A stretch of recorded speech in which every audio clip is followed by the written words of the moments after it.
that I am going to weld that handle on. That's the weld area, and you can see the end of one side of the scarf.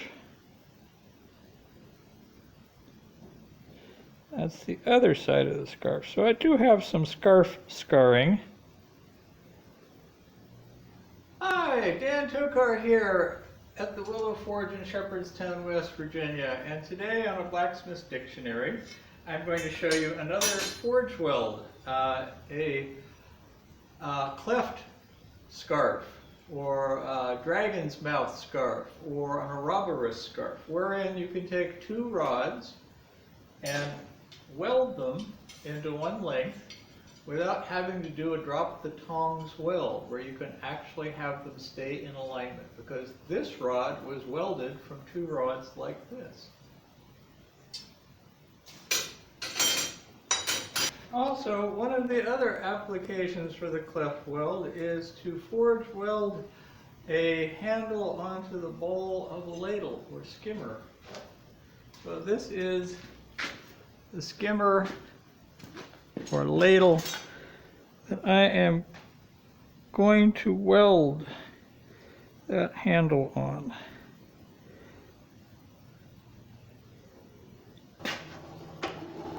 Okay, the first thing I'm going to do is taper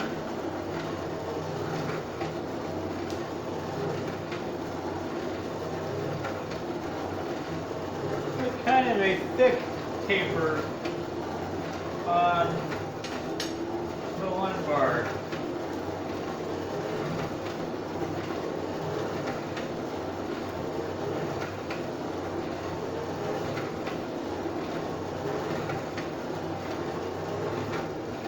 This is 3/8 inch round stock.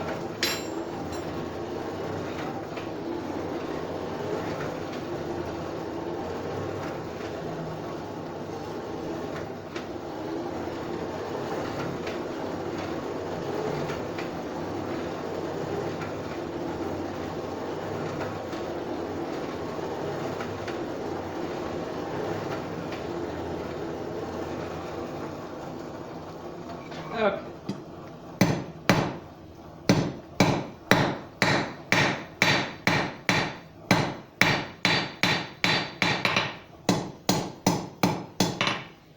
And I'm putting a very slight crown on this taper. Just enough of a crown so that you can notice it. Let's see if you can see that. Just enough of a crown that you can see it. And not a terribly sharp edge. Doesn't need to have a razor's edge. Okay. That will be our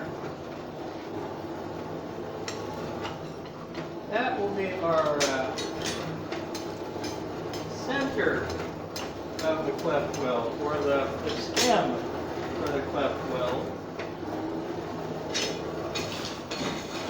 The next part I haven't made is the cleft, or the dragon's mouth, whatever you want to call it. I have my very thin hot cutting chisel. That's one of the secrets, that when you're cutting red hot metal, it doesn't have to be a thick chisel. It can actually be a very thin, flat chisel. But I'm going to taper this first.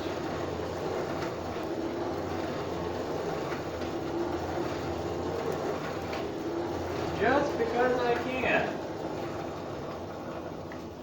So I'm going to put a little bit of a taper on it. And I'm still going to have to split this with the chisel. So it's a fairly heavy ended taper.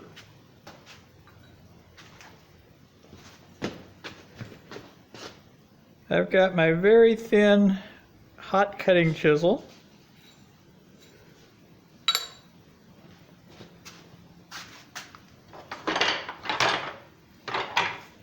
And a smaller ball peen hammer to drive it, just because you don't need to have a whole lot of force behind it.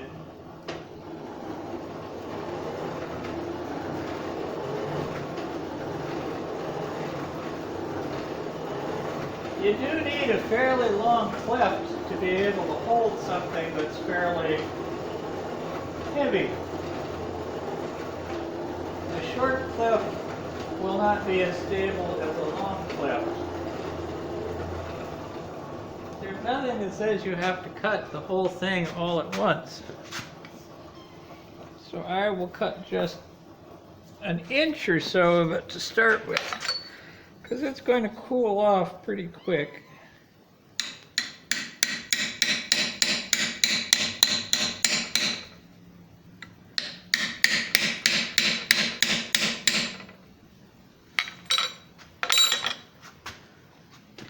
Getting this thing started right in the center is the most important thing. You can always take a second or even a third heat to make the cleft deeper once you've got it centered. But you need to make sure you have about as much mass on one side as the other. So, this is sort of my beginning cleft. We'll see if you can see that. You can also see why they sometimes call it a dragon's mouth or an Ouroboros weld. Right, I'm going to heat it and make that cleft deeper.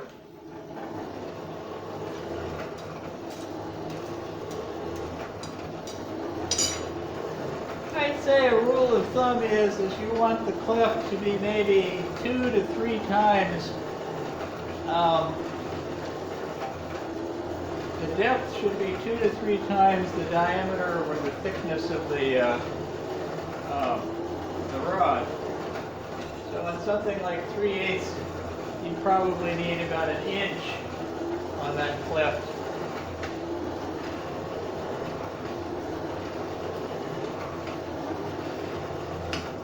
And I rotate it in the fire to try and make it even.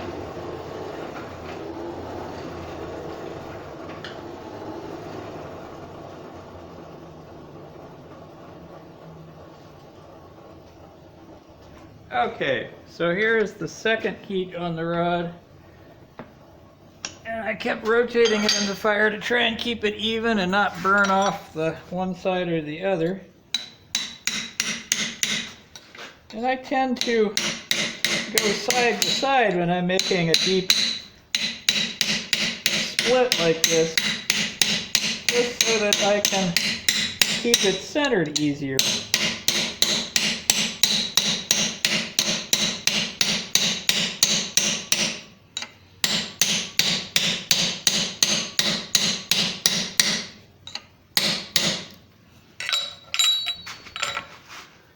So, I've now got a cleft that's maybe 2 times the length of the diameter of the bar.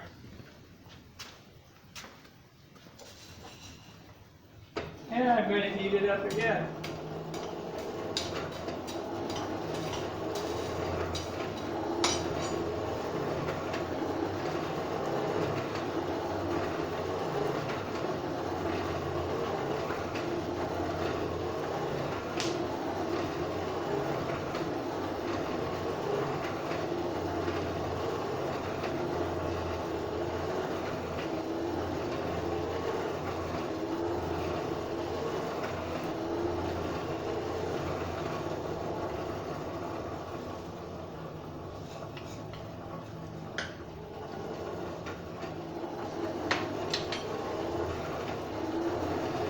Very skeptical and worried, kitten. Alright, so the third cut I'm going to turn it so you can even see it a little better. That's way.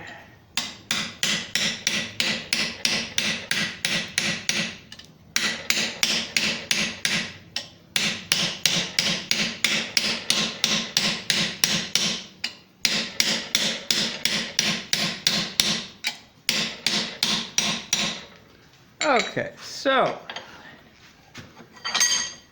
I've got a very long, deep cleft. That's about 3 times the diameter of it. And you can still see how the end is kind of blunt looking. But now that I've got it split, what I'm going to do is I'm going to forge the ends of the mouth to be a little thinner and turn them 90 degrees.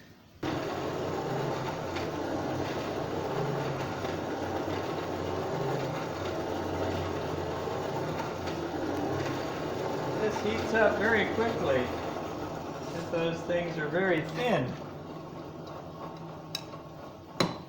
And I'm working just the last quarter of an inch or so into a fairly thin taper.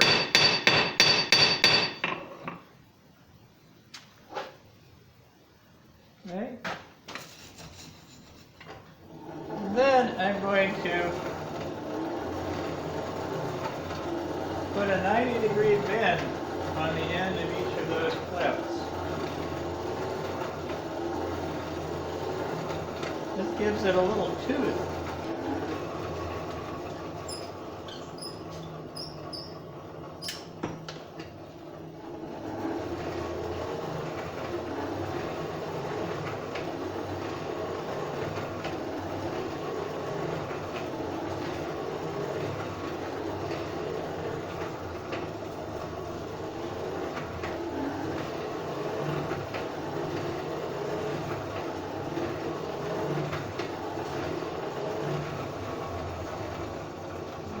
Sticking this in the vise, and I'm going to tap the tips back to about a 90-degree bevel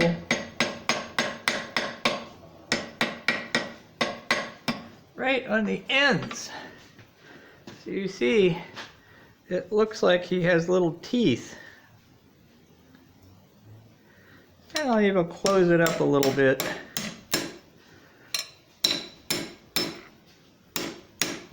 You can put the cleft about like that, and I'll put a little borax on it.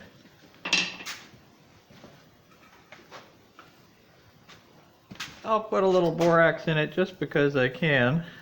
It's hot enough for it to stick. Okay, so I've got this fairly hot. I put a little bit of borax on it, not much, and I put the dragon's mouth over it, like that, and then tap them until the teeth on that cleft bite in. And if you see, that rod is now clamped well enough that you can flux it and put it in the fire, and they will keep their alignment through the weld. I'm going to put that in the fire, and then I'm going to put my leather welding stuff on. I'm going to put on my leather welding apron.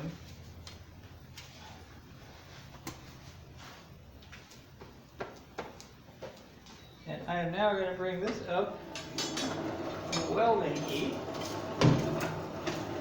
It was getting warmed up in there while I was getting my leathers out. Being a small rod, it doesn't take that long. Of course, I want to rotate it every now and then while it's coming up to welding heat, because one of the problems is if you've got a cleft and you've basically got a scarf, a part of the cleft on either side of it, you want it to heat evenly. You don't want one side to be at a welding temperature while the other side is cold.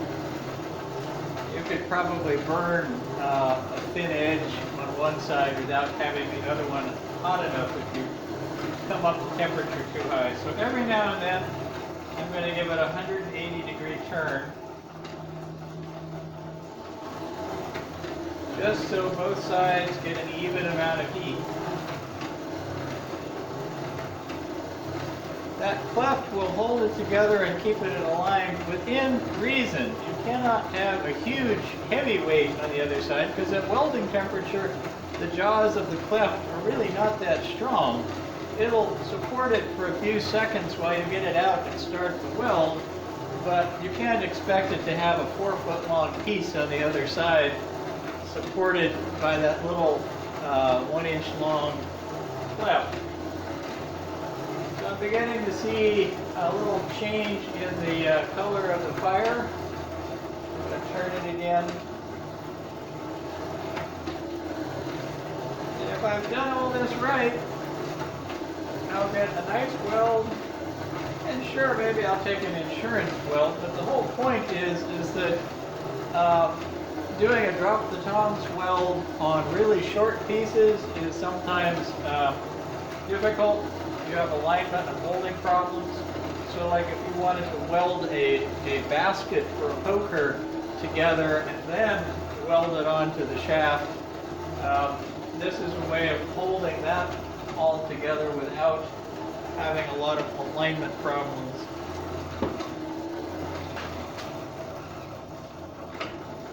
Alright, I'm getting close to a weld.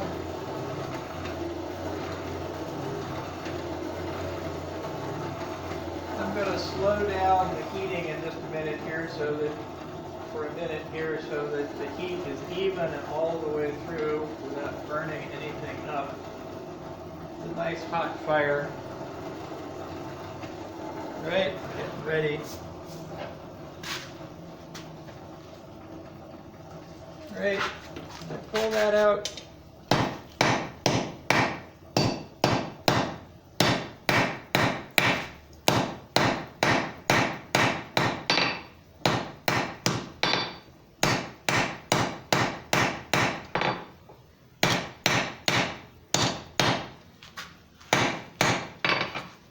And that's actually quite nicely welded right there, so I might as well just go along and pretend as if I've actually done it the right way. Reduce the welded area. Quite often I would take an insurance weld. I think I'll do that anyway.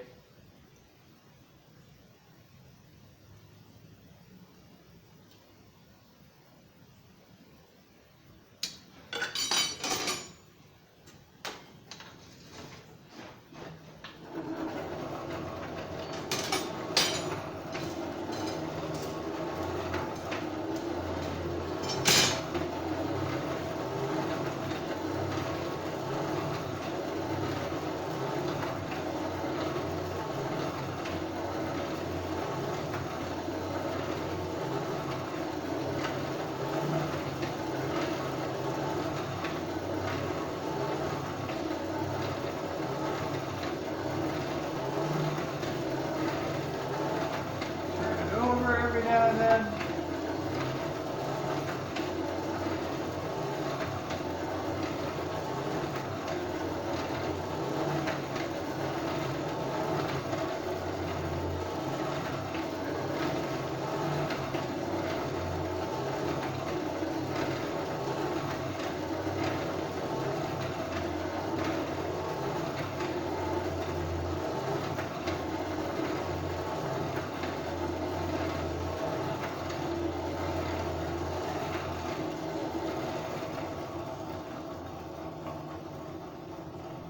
All right, nice and hot.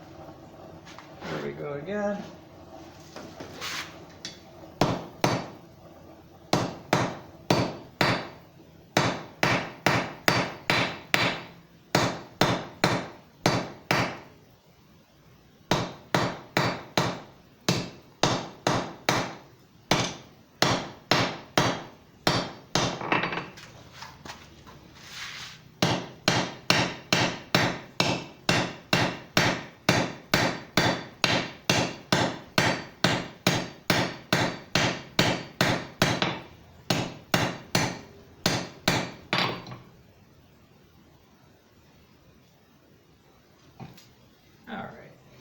trying to work it without reducing it too much. Because the whole point is you want to have a weld that's a nice smooth transition from bar to bar, where you shouldn't really see much of anything in the way of a change. Alright, so I'll do a smooth to my weld. I'm just going to get it up to a nice temperature and smooth it out.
Okay, here we go.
And I'm going to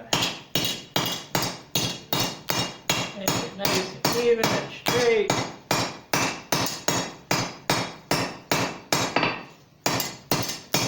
The whole point of this is to give you a rod that's longer and looks like one piece.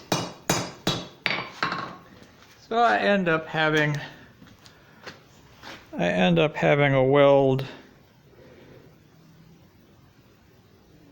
that looks like that. You can just barely see the scarf end,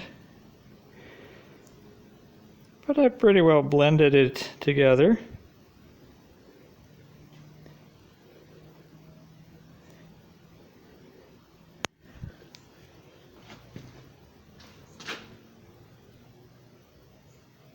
I'll show you what that looks like without the filter in the camera.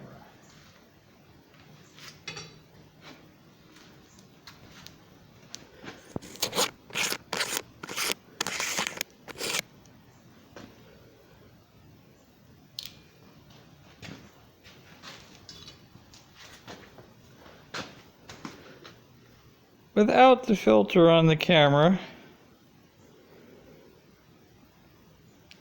way too much light.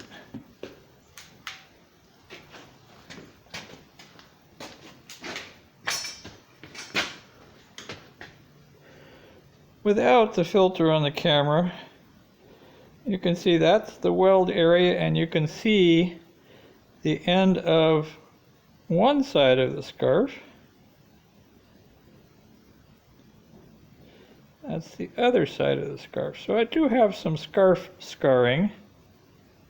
Another application for the cleft scarf, cleft forge weld, or robber's weld, dragon's mouth weld, is to do something like weld a disc onto a rod. So if you wanted to make a ladle and not rivet it on, but actually forge weld it on, the cleft weld is another way to do that.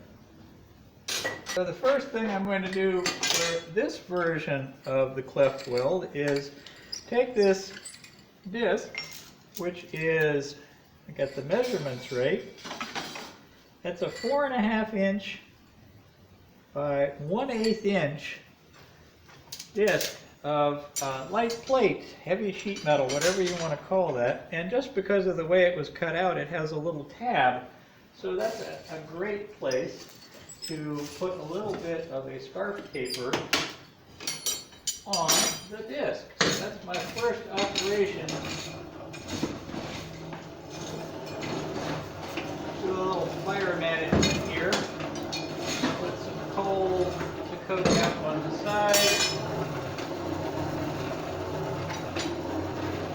I'm also going to take my 3/8 inch round rod and put a little bit of a taper on it before I cleft it.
Alright, so all I'm going to do is taper that little edge and put a tiny bit of borax on it while it's hot.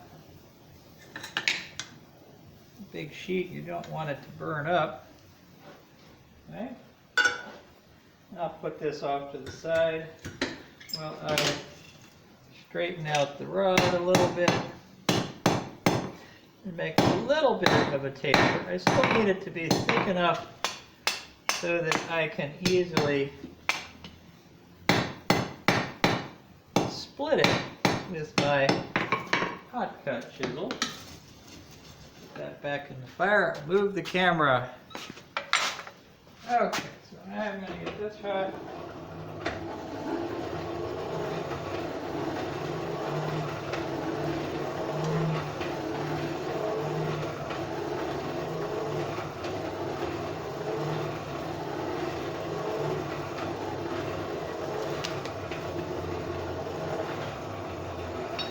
And I'm going to split it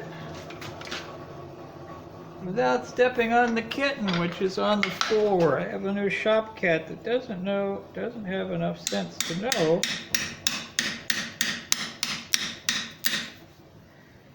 not to get underfoot while I'm forging.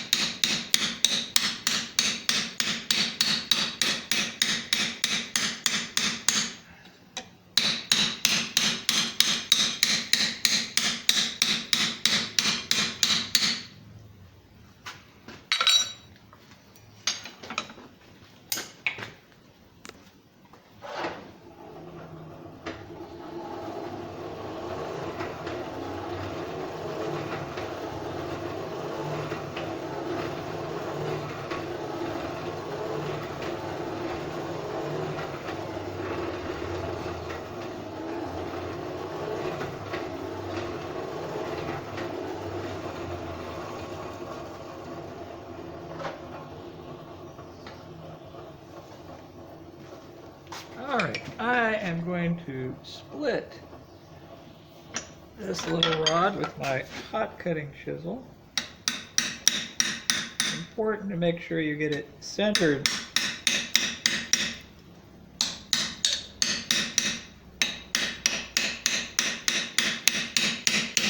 before you start going all out to cut it.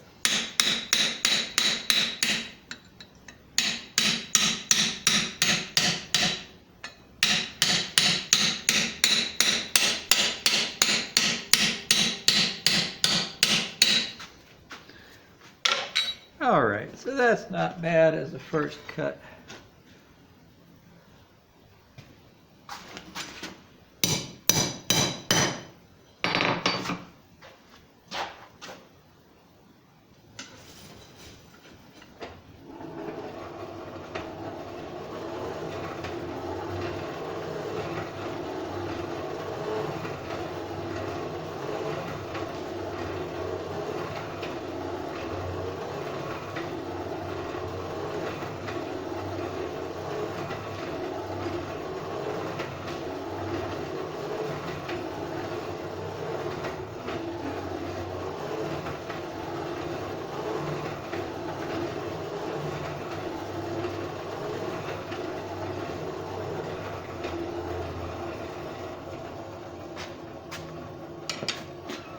There's the second cut.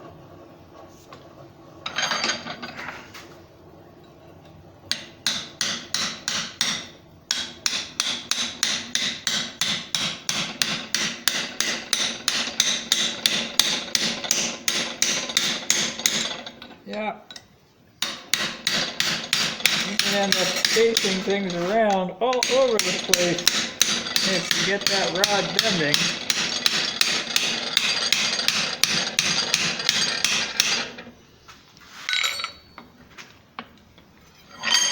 I will have to straighten that out a little more.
Alright, I'm going to not put quite so much of it sticking out.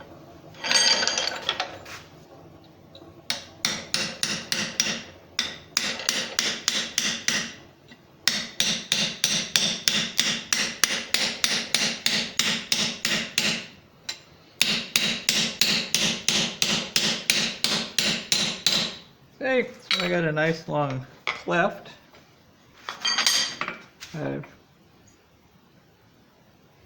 Hey, so I am going to thin out just the very ends of these little scars.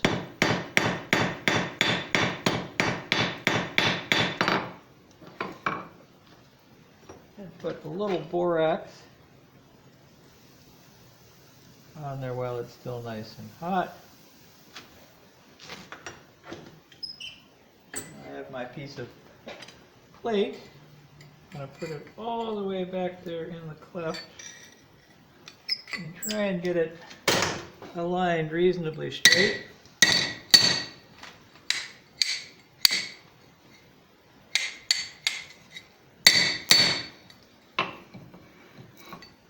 And you see that cleft will actually hold the plate and alignment while I weld it.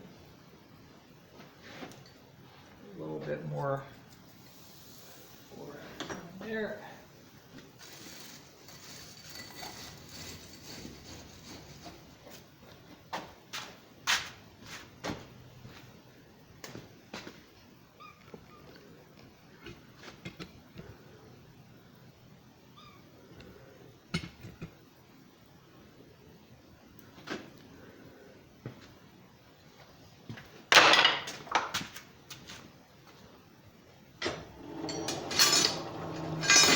So I've got the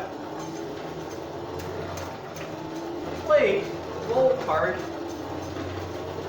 past the center of the forge because I don't want to heat up that whole big piece of sheet metal plate.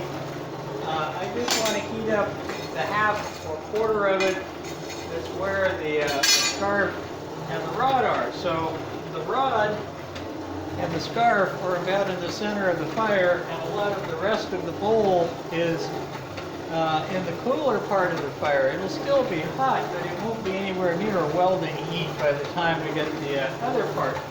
Now, because this plate is big enough that it's hard to rotate it in the fire, I'm going to have to do a come up to a welding heat and then let it soak for a moment to try and get the heat up into the upper scarf. And even at that, it's very likely that just the lower scarf, the lower jaw, will actually weld, and I'll have to flip it over. Look at this. The shop kitten has decided to investigate the anvil. This is not the time to be up here, kitten. Look at this. Xena, the warrior kitten, continues her adventures. She doesn't know that being on the anvil during a forge weld is not the best policy. Go on, girl. Go on. You don't want to be here for the moment.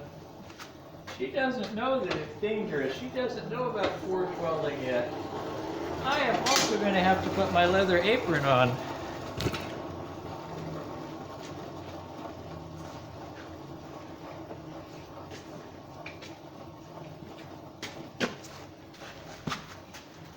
So, here is my leather apron.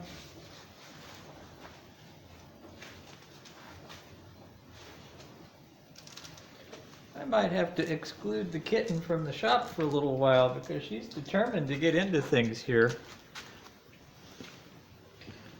Come on, kitten.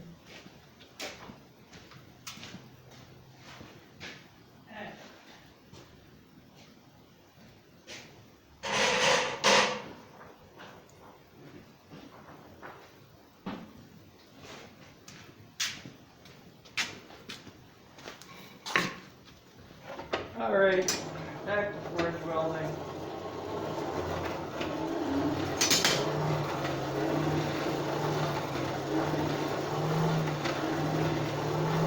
But holding things together until you can get them to weld is the problem you run into with these little things.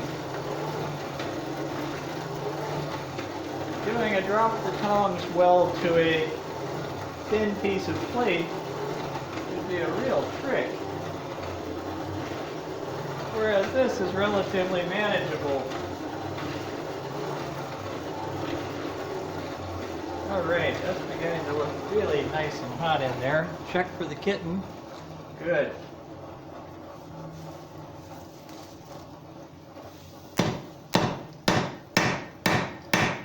I think I got a nice weld on that. Didn't want to force it, but you can see it's pretty stuck together. I'm going to do an insurance weld, and I'll flux up a lot of the rest of it just so it doesn't get burned up. Sheet metal at welding heat, there's just way too much surface area.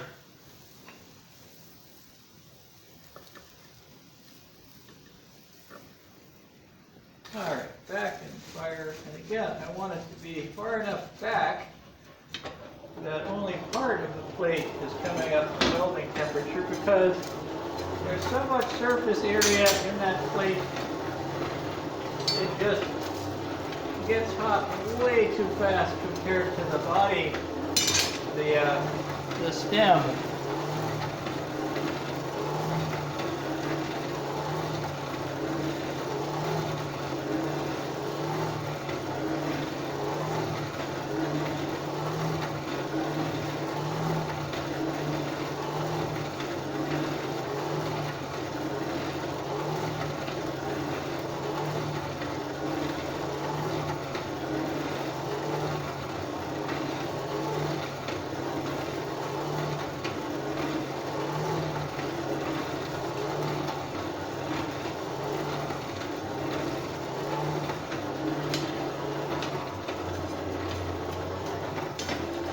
Fire management is important because, again, if you have any hot spots in a fire that's dealing with thin stuff, you can burn a hole in that plate before you know it. It does not take very long for an 1/8-inch thick piece of metal to get overheated.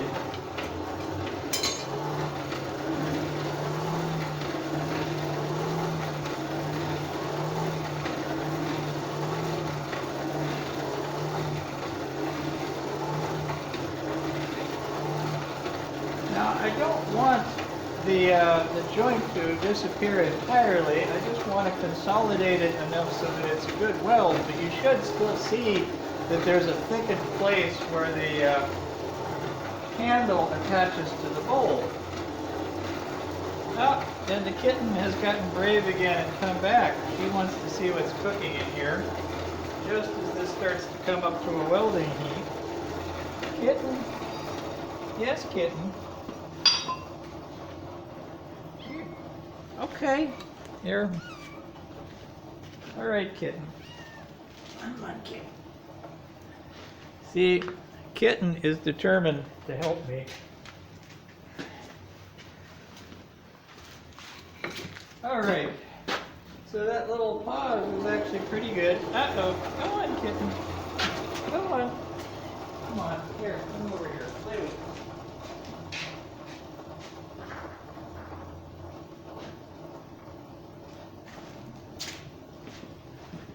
All right, well, I've got time.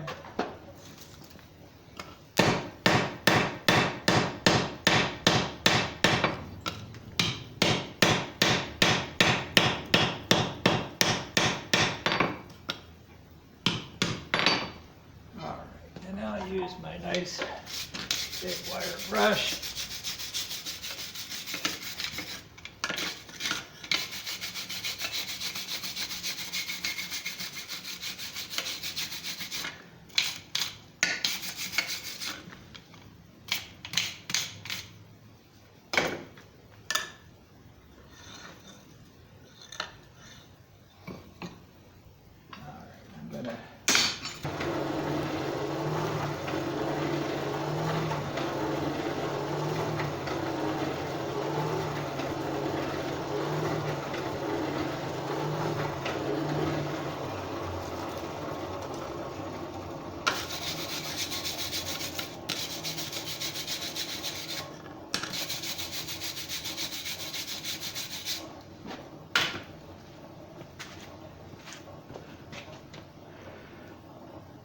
Okay, that's the welded ladle blank.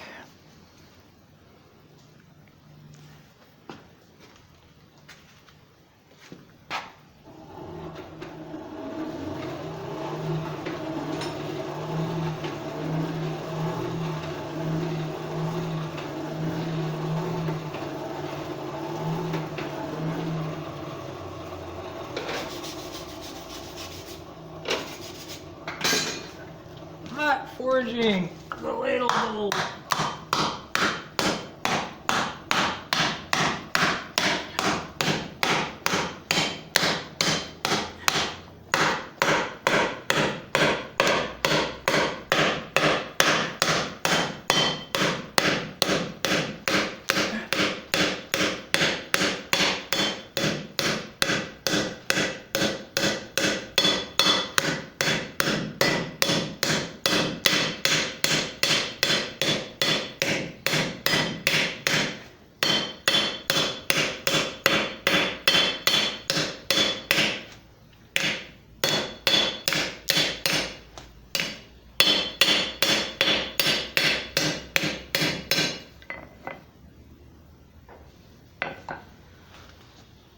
So, you can see that the bowl and the ladle have stayed together very nicely.